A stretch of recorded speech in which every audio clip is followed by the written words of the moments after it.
action. Welcome back to inDmix podcast. With this week featuring the legendary Dave Anderson in the building, Mr. DA3, marketing maven. Been doing this for a long time. Glad to have you here. Finally, had to work out the kinks to get my man up in the building. I appreciate you having me. I appreciate you making the time, man. I want to jump right into it because I want you to tell people your story, where you started from, how you got into what you're doing. Critical the influence and impact you've had on Houston nightlife. I don't even think people understand it. You like to be in the background, but I know that you directly touched and even moving the influencers currently today, that you've been behind the scenes grooming them and you know, inspiring them to be where they are today. So it was important to get you on there to talk about it. Thank you. Where you from? Man, I tell you about it, I'm from Houston, but I was born in Virginia. Oh, okay. I was born in Richmond, Virginia. Grew up in San Antonio. That's why. I know you're a Spurs fan. I never understood it. Definitely a Spurs fan. Coach Popovich is my life coach. That's a bet. But I got to Houston as soon as I could. This is where my family is, where my heart is. Got you. As you know, I'm probably related to about 1/3 of Houston somehow, some way. Some way. Third, fourth, fifth, sixth cousins that still claim me. I tell them I don't do parties anymore, so you don't have to claim me anymore. But they'll do it anyway. But a big extended family. Absolutely. Went to school there here, or you got into entrepreneurship off top? So I got into entrepreneurship in San Antonio at 15, 16, but I graduated and went to school at the University of Virginia. Okay. Wahoo Wah, NCAA basketball champs last year. We looking for wow! title. I didn't even realize that. So a lot of my connections and the influence I still have today also tie back to UVA. So a lot of people don't understand. I did go to a really good 4-year college, and right. I think it made a difference in my career and things I've been able to do. Interesting. What did you study? Man, I studied economics, but ended up becoming a religious studies major so I can hurry up and get out of there. I got you. No, I totally understand. I looked at my credits, ran it off, took a couple more classes on my minor, and I was done. Were you going to UVA while you were in San Antonio? Nah. Yeah. Well, I graduated. After I left San Antonio, my mom told me at 18 there was no revolving door policy. So once I left at 18, that was it. You figure it out. School. And the dorm. So I stayed on campus too. I was there. Yeah, I was in Charlottesville. Sometimes I'd come home briefly, but I'd come to Houston. Honestly, I wouldn't even go back to San Antonio. I'd come to Houston. That's dope. Y'all know my cousin Elliot. His mom would be kind enough to open the doors for me, so I would stay with them during the summers and holiday breaks. One of my uncles that's how and far y'all here. go back. Yeah. Shouts out to Elliot. Y'all can see Elliot is my cousin, but he's also my mom's sister's son, my Aunt Didi. So we really are first cousins. Right. Real family. First gig. What's your first job in Houston? Did you ever work for anybody, or did you always just work for yourself? Oh, it's always been for myself. To humor my mom, I went on a couple of job interviews after I graduated from UVA, a couple of banks, and had an internship in college at IBM. Okay. And it just reminded me of why I wasn't going to work for anybody. So that was your mentality from the jump? Yeah, my first year of college had an internship with IBM here in Houston, 2 Riverway. It was cool, made some good money, especially as a college intern. Right. But it was just too easy. I was bored and realized that me sitting behind a desk or a cubicle wasn't a life for Dave Anderson. Right. I'm different. I did it, and I enjoyed that life. But I wanted to be free a little bit. I still may go back. I don't know, but it's interesting. You got the option. Right. So really, I kind of I'd saved some money in college doing events and parties, and said, "Hey, look, I'm gonna take this $3,000 and figure it out." When I got to Houston, I felt like Houston was 5 to 10 years behind some of the cool things I saw and were a part of in D.C., Virginia area. I was producing events at UVA and had my hands on a lot of cool things. And my career actually started when I was 15, 16 years old. I did a Destiny's Child concert before I turned 18. Wow. So doing events and concerts definitely wasn't something new to me. I saw the gap and the void here in Houston. Hats off to I-10 Media, Red Roads, and absolutely. But I saw what they were doing with email marketing. I'm getting emails from Mark Barnes in D.C. I was like, man, not everybody's doing this yet in Houston. So I saw the angle where I get in, where I fit in. And originally I decided, hey, look, let me sit back. Let me be the conduit between promoters and their advertising. So I wanted to provide the flyers, email blasts, etc. before really hopping out into the game. Gotcha. So I had to sit back, and it was a humbling period for me going from high school, somewhat being the man in the party event thrower, and college, then come to Houston. Coming in here, Felt right. like I had to start all over. All over again and start establish kind of- yourself. Exactly, Right. exactly. Right. So, But it's interesting because I'm glad you said it. You did events in UVA, and that was where you got the experience from. And you came to Houston, Right. and you noticed the trends. Like Mark Barnes and Taz, they were doing ridiculous stuff And back in the day. I was We didn't have that. I know that for a fact. no, I would go to definitely DC twice a month just to go to Love. Yep. One day turnaround. I'll go Friday, I'll go Saturday. Didn't matter. It was dope. But I get what you're saying. So you get that inspiration, you come here, Yep. you're doing flyers first. Yeah, so I wasn't personally doing flyers, but I had a good team. friend of mine. He was in San Antonio, a guy named J.R. James Lewis. He's still very active, one of the best website designers, developers, etc. I know him along with a college buddy of mine, Chris Wardlaw. Chris would do the graphic design. He was already doing flyers and stuff for the people in D.C. Got you. JR was doing the web stuff. I'm just a poor kid out of college, couldn't afford it. I said, hey, guys, look, if you guys can just do flyers for me, I'll go out and sell your services. Right. And we'll But make and you this little pay me company. back by doing the stuff I asked you to do. Exactly. And so that's how we started. That's how 2010 Media actually was And born. that's where I was going to, because I know you was 2010. I remember emailing you for the Tanqueray Soul Suite, one of the Yeah. dopest parties I've ever been to till today. Still my favorite party. Well, I was going to ask you that till That is today. my Y'all, what absolute year was favorite that? party. It was like 2005, maybe 2004. Listen to me, y'all. That's how the first communication with David happened with me RSVPing for this Tanqueray Soul Suite party. He had to be good because I don't know how he got my email. Oh man, that's a You know great what I mean? story too. Crazy. So- but go ahead. So yeah, so that's kind of how 2010 Media was born. Me wanting to be behind the scenes, the conduit between, so I can learn the promotion game. I knew Vonn Butler, R.I.P. Vonn. Yeah. R.I.P. him, Vonn, Don 24/7. Bowie. I got a special guest rolling Oh, in on us too. JP You know, it's a in the family building. affair. I couldn't do this without my partner in crime. Get a seat. Get a seat, Jermaine. You got to be in this one, man. You got to be in this What's up? one. We're gonna What's talk up, parties. son? I had to bring up, the son? other half of the business in here with me. I can surprise. Right. I wasn't come bearing expecting it, but I surprises love and it. gifts. I love it. I love it. I love it. JP, get in here. And he actually coming at the right time. So 2010 was started, like I said, right out of college. Right. We were doing the flyers, some website stuff. Like I said, I was inspired. I definitely got to give credit to the people that inspired me to do some of the things I was doing, because I was ordering flyers from Colorbox and Gotcha. Volume Media while I was in college. And I saw what Vonn Butler and Don Bowie and Mark Newsom had and what they were all part of. So they were inspiration. Urban 24/7 was Urban their joint. 24/7, Right, yeah. right. I remember that. So I saw what they were doing. I figured that was my angle, and I was reselling print. Those were some very humbling days. Right. But it helped me learn. And then I was going out, and I was pretty assertive. Introduced myself to Vonn Butler, introduced myself to Steve Rogers, all the key players, and said, hey, look, this is who I am. This is what I'm trying to do. Definitely not trying to take your place, but I want you to let you know I'm inspired. I'm learning. Right. I want to, if I can That's add dope. value. You did it the right way. You met him. You didn't just compete against him, but you Right. met him. Right. Pay attention. Take notes. And I think hats off to Steve Rogers. He's definitely a student of the game, and he's one of Godfather a to me. handful of people that I think really pays attention and paid attention to the details.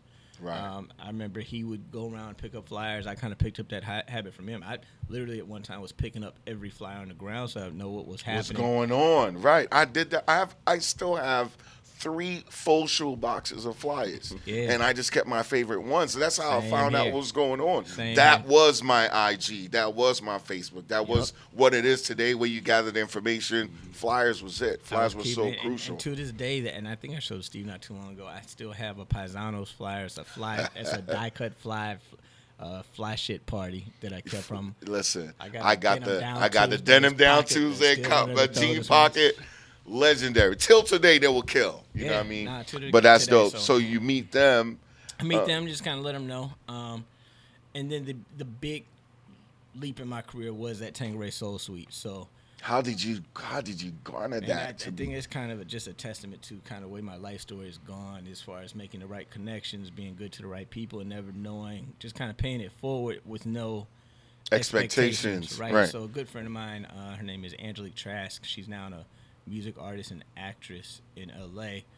she was dating a guy that worked for a company called the Paesanos brothers. And if you don't know the Paesanos brothers, look them up, because if it wasn't for those, and they're all biological brothers, there would be no Dave Anderson, there would be no Team Epiphany, would be no 2010 Media. The Paesanos brothers were the pioneers in urban marketing.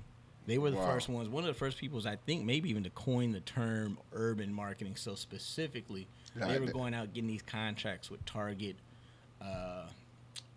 Pepsi, Tanqueray, which was part of the Shefflin Somerset portfolio. And for those that you don't know, most of these liquor brands are owned by what's called a supplier. So today your Cirocs, your Tanquerays, etc., are owned by Diageo. But prior to Diageo, they were part of a bigger company called Shefflin Somerset before they split up.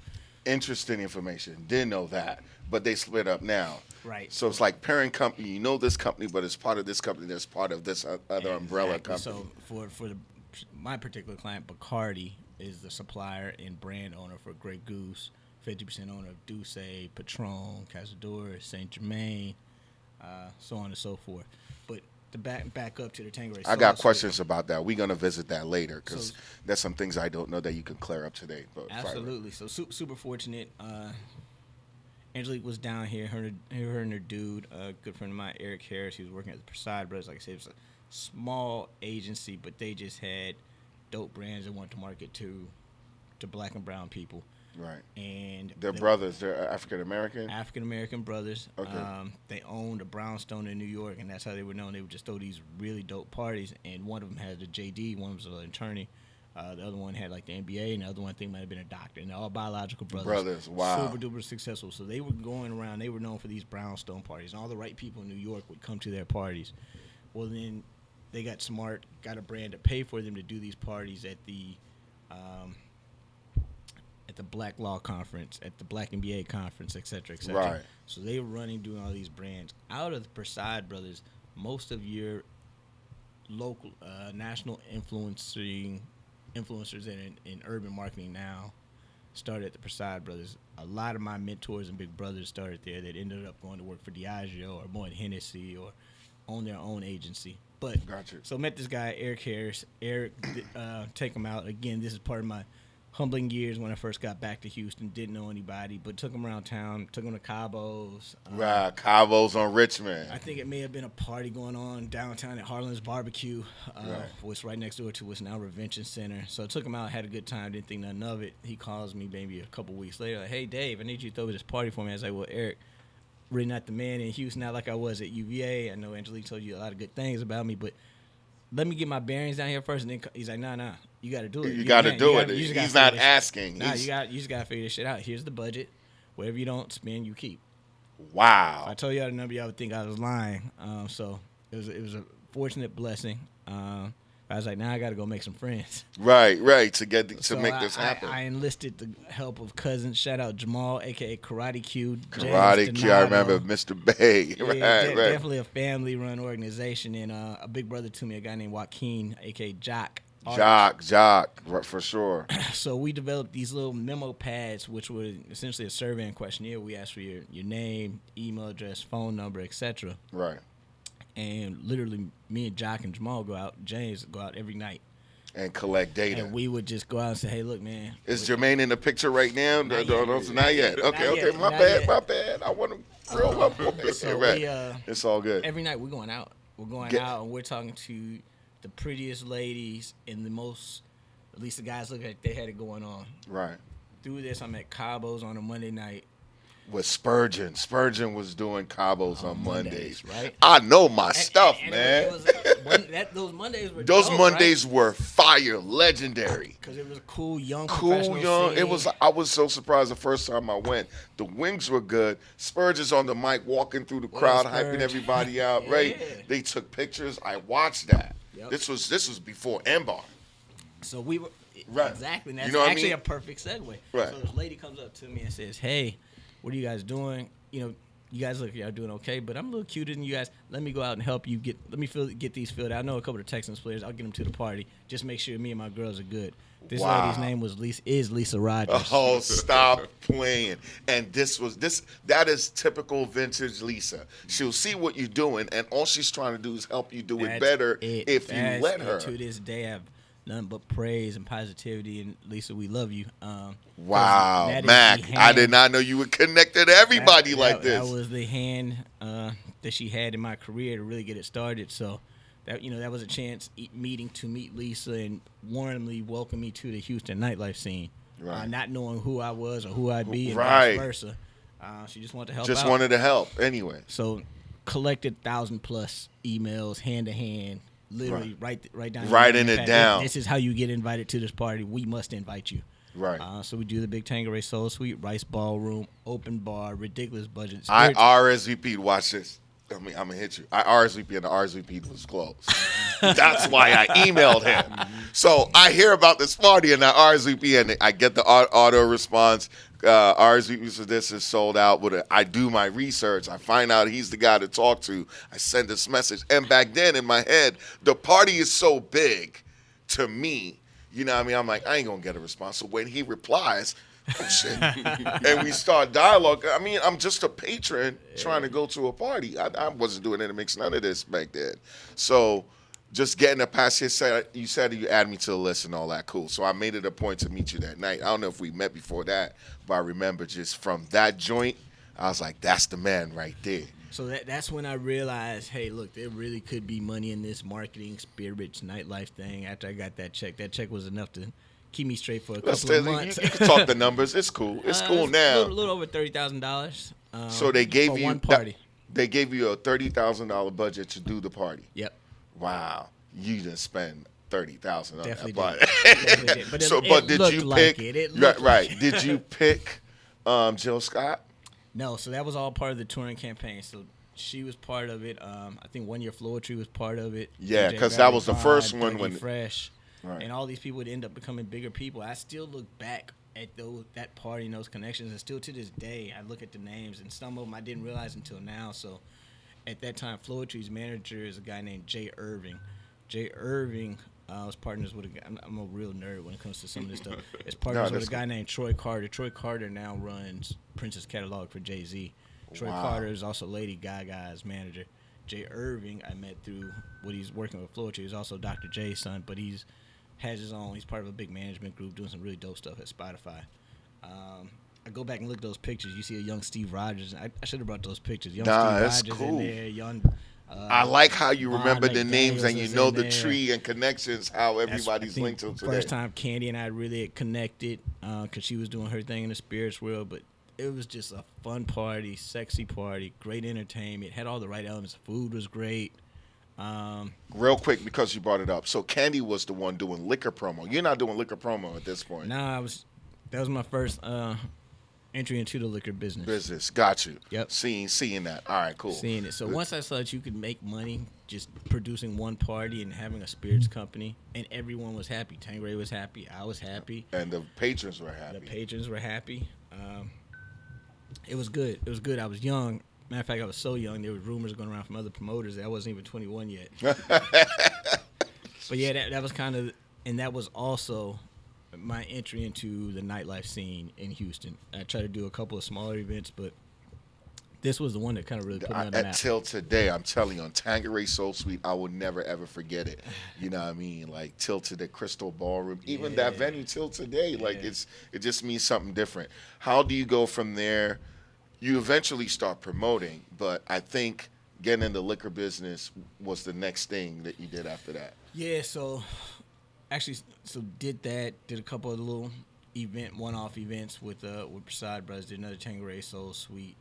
As I said, people that once worked at Prasad Brothers, they all started going either to other agencies or starting their own agencies or started working for other brands. So one of them, another guy named Terry, went and left to Relay Marketing, which had a company called Allied Demec, which is now defunct. Most of their brands are with Pernod Ricard, but they owned Cavassier. Okay. So he asked me to help them with their Cavassier promotions. Wow. So at one time I was even known in some circles as Mr. Cavassier Day. Cavassier, right. So I was doing, and again, this all helped me learn the behind the scene business. So I started developing a relationship with these bar managers, taking advantage of the swipe I had with Cavassier to build these relationships and still get them in the right places. So that's when I really built a great relationship with Carlos. Castillo. Carlos Working Castillo. with him and Hanky tonight. Yep. Interesting. Carlos, you a legend, man. Yeah. So Working with great guys. Go ahead. met Carlos there. Who else did I met the other Carlos? Carlos was actually head of security at Glow. Which Carlos said Aura. Paloma. Wow, Yeah, interesting. I didn't know that. Yeah, he was head of security Interesting. at Glow. Right. So I made a lot of connections working with Cavassier, learned a lot about the nightlife, a lot about the spirits business. I was privy to a lot that the side that promoters didn't see.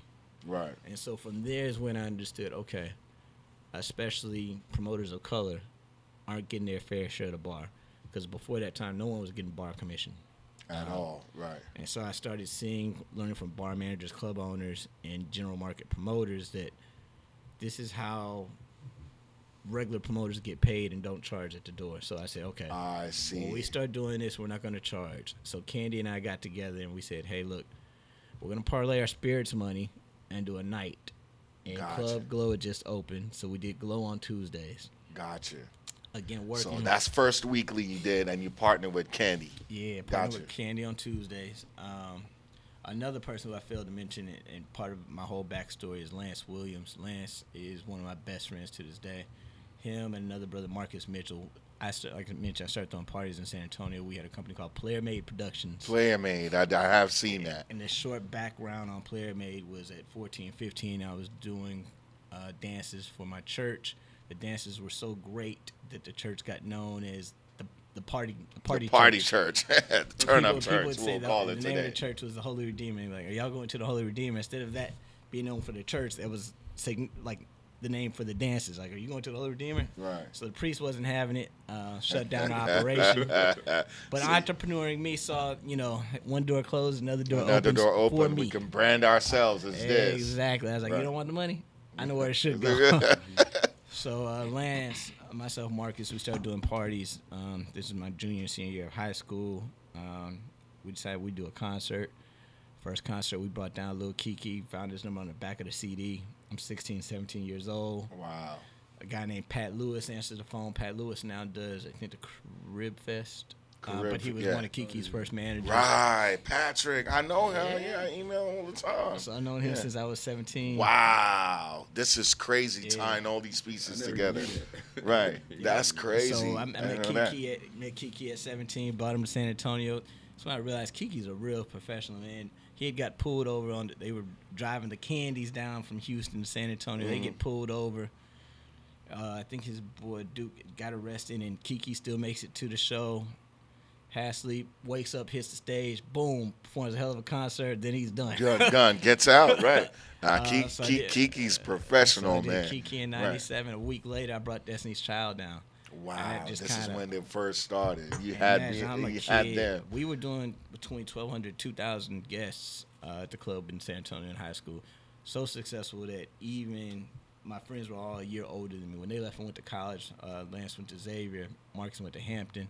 I kept the operation running. We put little gift bags, money in the mail to them. Wow. I know we started it together. Right, so, and that's dope. Stop right there. You can't miss that because you started with them, even though they went their separate ways. You could just run the operation. Man, they were poor college kids. I'm a rich high school kid. I'm Right, making it. But to be so young, to know that, to have that ingrained in your persona, to know that this is what you have to do. Right. Come on, we're in the promotion world. Jank surrounds us. Yeah. We know that all the promoters don't have that level of integrity, and you had that at such a young age. Yeah. Shout out to my mom was a big inspiration, pushing me to be an entrepreneur. Watched a lot of Italian movies and watched Master P in 97, 98, and that's just kind of how you do business. You take care of your people. Right. So good to know that. Fast forward. So you're doing Glow Tuesdays. Doing Glow on Tuesdays. It goes well, and I mentioned Lance because Lance was working in the mall.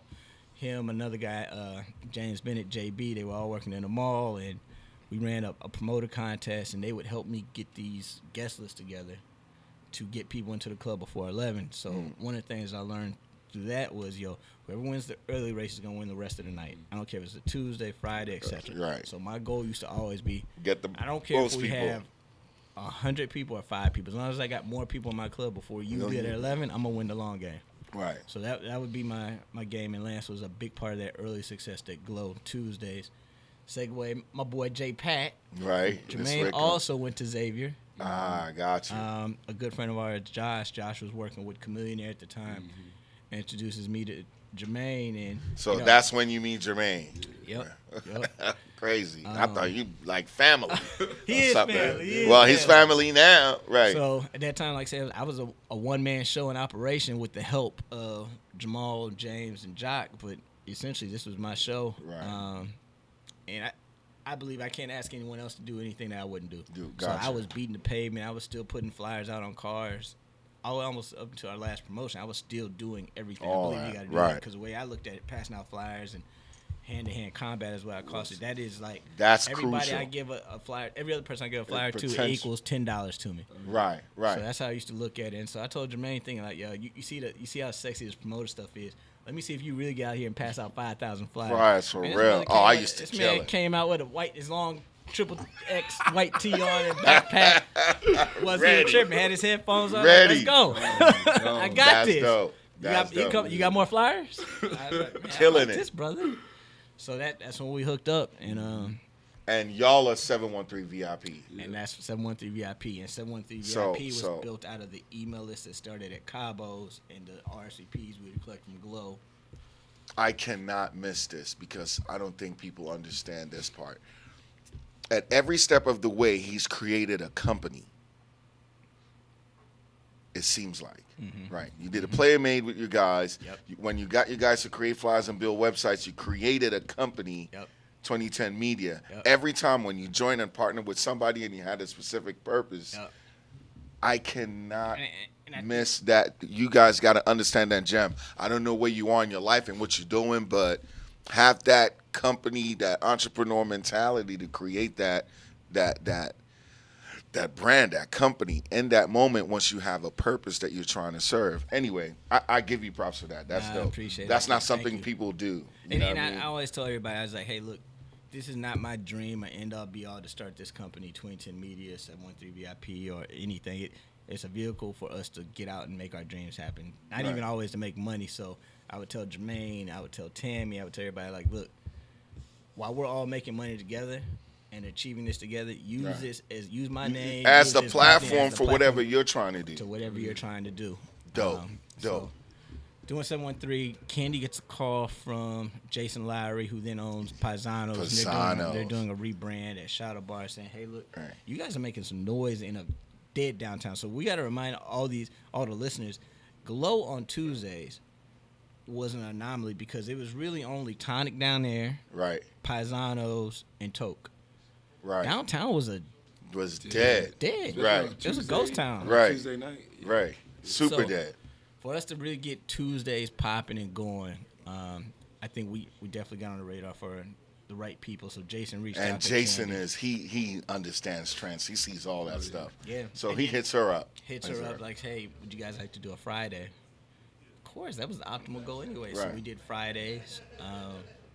And that's kind of where the whole 713 VIP started. I remember. We did a couple little one-off events with our good friends Corey and Al to do around some PV homecoming stuff, and we knew we had to work with Corey and Al because they were like extended family for us. They had the same hustle mentality that we had. Like, yo, we just gonna get out here and do it. Whatever it takes, we're gonna get it done. I did. Me and the Meme did parties with them. We were called the Crazy Bunch. It's crazy. Like that's why I'm saying full circle how all this comes. No egos. It was like, if you spoke to Corey, you knew it was going to Al. Exactly. Kind of like speaking to Jermaine. Real like open and transparent. Exactly. Right. Exactly. And I've always, and still to this day, I love doing business with Corey and Al. What was your favorite part, like doing stuff? Well, first is just the grind. My voice. No, it's cool. We're good. First it was a grind. Like, I didn't even plan on being a club promoter. Right. It was like we were just gonna do marketing. We started working with Cadbury, Schweppes, and Coca-Cola. And we were just going to just do brand marketing. And that's what I got with Dave for, because that's what I went to school for. Right. And so then the club thing, I was the doorman at the club. Right. And so that was my first like looking, I was like, all right, I see what we're doing here. Right. And just working with this man, Listen. it changed my whole Listen. aura of life. You know? Jermaine is the most anti-promoter you will ever meet, sure man. is. Like, pictures, nah, I'm good. Like, all the hype and attention, it's just crazy. Kind of knowing his personality explains why y'all might actually work. But he's not into all that. Get the job done. Sober, always on point, numbers. I don't know Yeah. about sober. Do you drink? I don't drink. Yeah, exactly. Anymore. But back then he Yeah, I did. did. Got you. Let me fast forward. So I want to go through the clubs you've done. You did Shadow Bar. Well, it was Paesanos first. Yeah, but when we started was when they went through the rebrand and started at Shadow Bar. Got it. Then you get the Office. Oh, yeah. Yeah, and Yeah. I think it's important to put everything in context. Let's have the geographical. So Glow is still Glow. Shadow Bar is now La Fisheria at 212 Milam. Right, So right. it's now La Fisheria. So I want to paint the picture Of how close how with we look at downtown now versus Right. then. Right. Because there was a concerted effort by all the landlords to push urban out. Right. I think. I Didn't even need to look at it or Google Urban it. and nightlife, push But them they all out. changed the Yeah. dynamic of all that stuff you see downtown right now. You remember Suede and Yeah. Opus and Yeah. Level Yeah. and Grasshopper and Butterfly Lounge and Office. Venue. Yep. Office, Martell. Like it was Yeah, all an geez. urban district. Yep. And now it's bovine barley, moonshiners. Cabos is gone, like everything's gone. They even put up apartment buildings. So Yeah. I tell people before the Midtown and Washington craze where all the clubs are now, downtown was it. You parked your car and you did a tour. Yep. You know what I mean? Yeah. So that's interesting to point out. Office, which was your most successful promotion Financially, weekly? Right. it's somewhere between Monsoon and Next. Monsoon, I would never forget. Because Monsoon On what? Monsoon or Next. Next. Oh, got you. Because Got you. we was I forgot about next. we were the silent partners on Next. Ownership. No. Oh, with they're the urban Tuesday, parties. yeah. Now they're Saturdays. Okay. We were the reason that John never lets John. me forget. He always gives me way more Where's respect. John now? John was a He hanky. owns Net Bar. Oh yeah, that Net Bar. That's what it is. Okay. Yeah, so He owns that. He owns that. Okay. Yeah, and shout Right. out, they're doing great. Definitely, I think it's the right place for him in this season of his life. But Right. we did 18 and up on Saturday Saturdays at night. Next, and we were doing 2,000-3,000 kids every Saturday. I want to and give these John kids- shout outs because there were a lot of clubs who weren't really gambling on urban promotions, and he was one of the few back then. And Yeah, Jason. And I think it was a forced risk, but he took it. Right, 'cause they had the shooting, and someone Yeah. got shot in the club, and you got to do what you got to do. Gotta do what you gotta do. Right. But Next was great. I think it allowed me to usher in new DJs, new promoters, Right. and stay relevant. Because that's one of the things I never want to age out or get too old in the promoter game. So I always want to That's stay why relevant. I So constantly do the. I got a chance to kind of keep my eyes and ears on the pulse of who these next guys and girls Gonna are that be. are turning 21. And segue to that is what I meant in the beginning of the podcast about how you pushed or helped create the new wave of influencers now. Like give examples of the people that you met when they were starting. So Torrin Hardy, he's now actually Torrin Hardy. Torrin is my little brother. I'm godfather to his daughter. He's now in oil and gas, but he was just out of high school. Talking about fresh out of high I school. remember he Fresh did out the of high parties. school. You put him up front. Man, his brother's making so much money. Right. And well deserved. Jay and Labo. Shout out Labo. I think out of that whole little crew of people that remain in the entertainment business, he stayed more focused. He stayed the most It was focused. city to city entertainment. Yep, I City know to my City from stuff, St. man. Louis. Yeah. I know my stuff, Jay man. and Labo, shout out to you, man, because I think out of everybody in that 5 group that He stayed took- focused on entertainment scene, he took it entrepreneurship. seriously. Right. And he was like that. When I think about him as not even a young kid, but as a young guy, he was always a little bit more Focused, serious right. about like, yo, where's the money today? What are we doing here? I need to be there when the money's counted. and I Always respect about the that. business, I right. respect that. Who else was part of Drano? Right. Khalil. So all 5 of these guys made up Fab Five. Fab Five, And so right. so this is, man, the money we were making there was just unreal because they were just paying hand over fist. And then that was also simultaneously doing Monsoon on Saturday. So we had Right. 18 up Saturdays and Monsoon on Saturdays. The grown folks. That was my dope spot. I like going to that. What is Monsoon now? I think it's like Lone Texas Star, bar, Texas Cafe. Lone Star, Okay, And gotcha. I think that's real quick to touch on Monsoon. I told Jermaine when we started doing The Office, and we did Monsoon after we left The Office, that we really could do these parties and events on our own. Right. And so The Office and Monsoon were just testaments because a lot of people thought The Office was a fluke. Y'all just had the right location on the right night. Anybody could do this. But I told Jermaine, it's like, in the days of 3 or 4 promotion groups, now it's like 40 and 50 promotion right, groups right, teaming up. right. I told And- Jermaine, I was like, yo, we get the right venue, our work ethic, and DJ Mr. Rogers. We're good. Right. And the introduction to Mr. Rogers came about from Corey and Al. Corey and Al, man. Gotcha. A young DJ Mr. Rogers, when he was a party boy coming to Shadow Bar, you used to have to beg him to keep his shirt on. I was telling somebody that the other day. It's like, what? So he's always been that dope. Oh, you man, know what I mean? like But you your heard him- events is where you propel. Like he was PV, Right, he but was in the PV. Houston market, But you just it was you his. just heard his talent. Like when you heard him play, he was playing stuff that you were like, Right. Like too young to I'll know go this. to a party and I go to a party. But if I have to stop partying and look at who's in the DJ booth, then you just hit something. yeah. You know what I mean? Rogers And he just- will do that he consistently. Always had that, like his breadth and depth of music and know how to put together. When he would come as a PV DJ and come rock Shadow Bar. So we knew we had to do it at Monsoon. It was the right time for all of us collectively. We all wanted to do some grown and sexy shit and do something cool and different. So that was probably Monsoon, and next were probably the financial So, best. right. But to me, Your what favorite. was your See, favorite one, Jermaine? my favorite is Shadow Bar. Shadow Bar still Really? till today, I think right? that's my second favorite. My favorite, and it didn't have a long enough run, was Saez Zouk. Saez Zouk. I was about to Saez go there. Zouk. Saez I Zouk. feel like Saez we Zouk, made whatever. so many great memories in such a short amount That of time. was- at that Saez was- and Zouk. That was my intro to Midtown. Yeah. I remember there's a club I couldn't find. And then I got there. I'm like, wow, this is so dope. And I liked the a lot indoor, about the indoor-outdoor patio. Yeah. There's a lot of crazy. Can we cuss on it? Yeah, you can. A Of lot course. of crazy shit just went down in there. It was the wild. I remember like turning like 29, and just the wildest. Everybody was. On top of each other, just turned And I up. think Saez and Zouk really just fit. Like that was the first party Rogers carried. Yeah. Like Right. the energy went as Rogers went. Right. At Saez and Zouk. Like everyone wanted to take their shirt off by the time the night was done because of And Rogers. you heard about how dope it was, and everybody just slammed that And spot. I think one of the things that with Jermaine and I, we definitely took many pages out of Mark and Taz's book, but one of them that we really took was like, we really were not big in paying celebrities or paying hosts. Like, Got you. we don't follow I work with y'all at celebrities. Fifth Amendment. You want to pay the?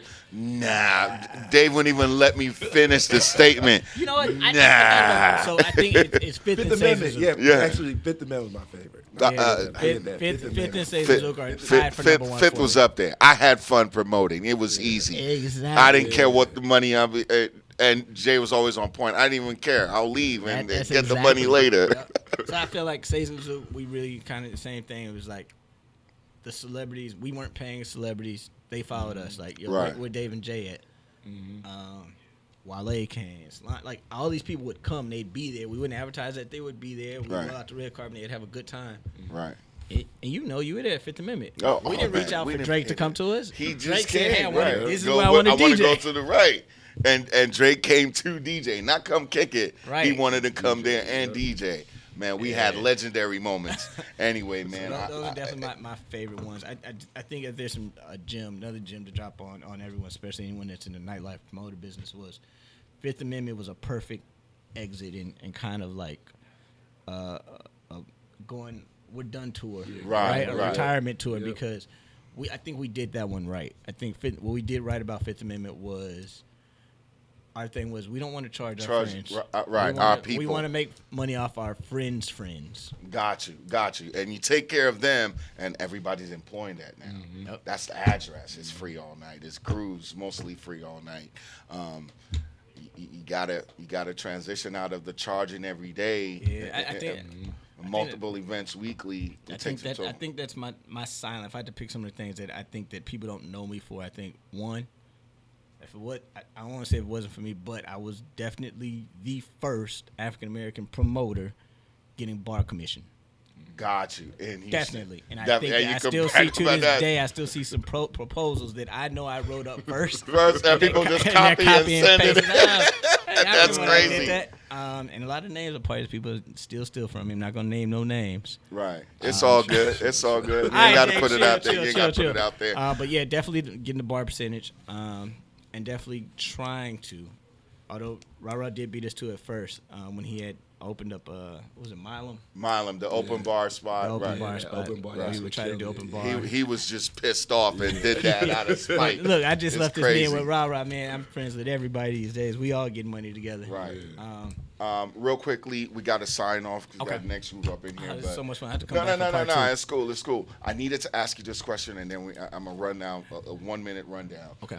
Liquor companies, brands, real quick. How again, the people who own Grey Goose or Bacardi or whoever, how do they get their liquor into the clubs? So Did they have to use distribution companies, or did the distribution companies own the? I'm sounding again like a liquor nerd. It's a 3-tier process in most states. In control states, meaning that the government or the state government runs the liquor sales. So Philadelphia is a control state. Virginia is a control state. It goes from the supplier. So Bacardi. The suppliers like Bacardi, Diageo, these companies that own the actual brands of the spirits that you drink. Okay. Goes from the supplier to the distributor or to the state, and then to what's called a LD, a liquor distributor, which is like Specs or Tony K's. Give an example of a distributor. Wine and spirits. Distributor, it's the mafia. Gotcha. That's what I'm saying. I want people to understand it's all that. a handful of distributors. It's only a handful. My friends are Southern Glazers, but there's also some great people at another distributor, Republic. Those are the 2 big players. Right. There's some others, but those are the 2 I hear all the time. Those are the ones, especially here in Texas. Drawing a blank, but there's some big ones in California and New York also. Got you. I never really understood it. I'm glad you broke that down. I really needed that for my clarity. What are you doing now? You're always traveling. You're going. You're in Miami. So the next part of this career, the season of my career has been, I sold my agency. 2010 is now owned by a company called Team Enterprises, where we are a division of Team Enterprises. Okay. That sounds like big bucks. Dave didn't make that move without some great capital gain. Again, along the way, I've definitely had a hand on me. Shouts out to David Aikens. Exactly. I know my stuff, that's man. That's where David Aikens enters the story. So y'all know, so I was a promoter / had the marketing agency. So like Jermaine said, even while we were doing the parties, we still had other clients that utilized some of the same skills and services that we used as promoters. So we had Cadbury and Schweppes, thanks to Candy, to do sampling. So we were passing out Dr. Pepper products across 2 states. Wow. Same way we would be passing out flyers. We were doing sampling. We had a driver select. We had Coca-Cola. Like Coca-Cola. Right. Pass out. So we were a legit young sampling agency. Right. So Team Enterprises, we met David Aikens while I was a promoter. He was my client while he worked at Southern Glazers. He ran all the multicultural marketing for Southern Glazers, the distributor we just spoke about.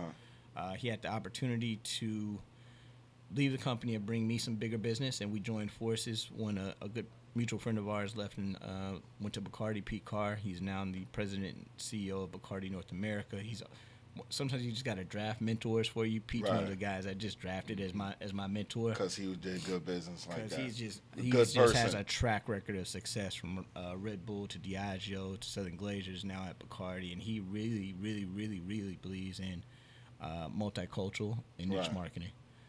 So made a lot of money with David Aikens. We did well. We were able to sell our agency to one of our competitors, who is now one of the best decisions I ever made. Sold it to Team Enterprises. They are known for their sampling and event activations. So nationally, we do a lot of the sampling. When you see the guys or girls passing out drinks for any of the Bacardi brands, 9 times out of 10, they probably work for our agency. Gotcha. And you do that nationwide. Nationwide. So that's why you're always gone. That's crazy, man. David left the agency, so it was an acquisition hire, which means that sold the agency. Now I work for the company that bought it. Me. Right. And it's part sold of it, get money, and now they still pay you to do the same stuff or more that you're doing. So genius. Genius. That's what you want to be. It's fun. I'm putting on a lot of my guys I know nationally that are promoters that are in that mid-30s range and say, hey, look, this is your exit strategy, because at 30-something, I didn't know what I was going to do. I knew I didn't want to be promoted at 40. Right. So giving them a lot of opportunities in the spirits business is a lot of opportunity for people of color in the spirits business. Definitely needs to be more of us there.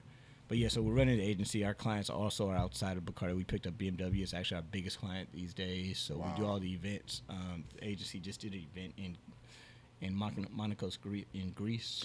Mykonos. In Mykonos, Greece. Yeah, we were there last summer for Rob Wright's B-Day. Pretty dope spot. That was my first time going. So the agency if you're doing stuff out there, that's big time. They're doing some amazing stuff. Having fun working with David now is at Bacardi. He's now head of multicultural for all of Bacardi, and they, as a company, just like I said, believe in investing in multicultural. So they're spending the money to make sure that Asians, African Americans, LGBTQ community, and Latinos really see their brand. So yeah, right. I'm having fun, employing some good people. Tammy is still with the agency. Right. Shouts out to Tammy. One of my huge success stories. Ride or die. She knows where all the bodies are buried. That's a bet. I trust her. Man, shouts out to Dave making time. Thanks for the surprise with JP coming up in here.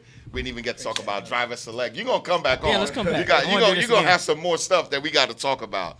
Listen, I appreciate y'all coming. I hope y'all got some gems from him. This is exactly why I want y'all to know the people who set up some trends. First promoter in the city, getting bar checks. Y'all getting bar checks now, but where did that come from? You find out today, it came from this guy. So we didn't even go to Social Junkie. Next time I'm gonna bring some Bombay so we can turn it into a drink.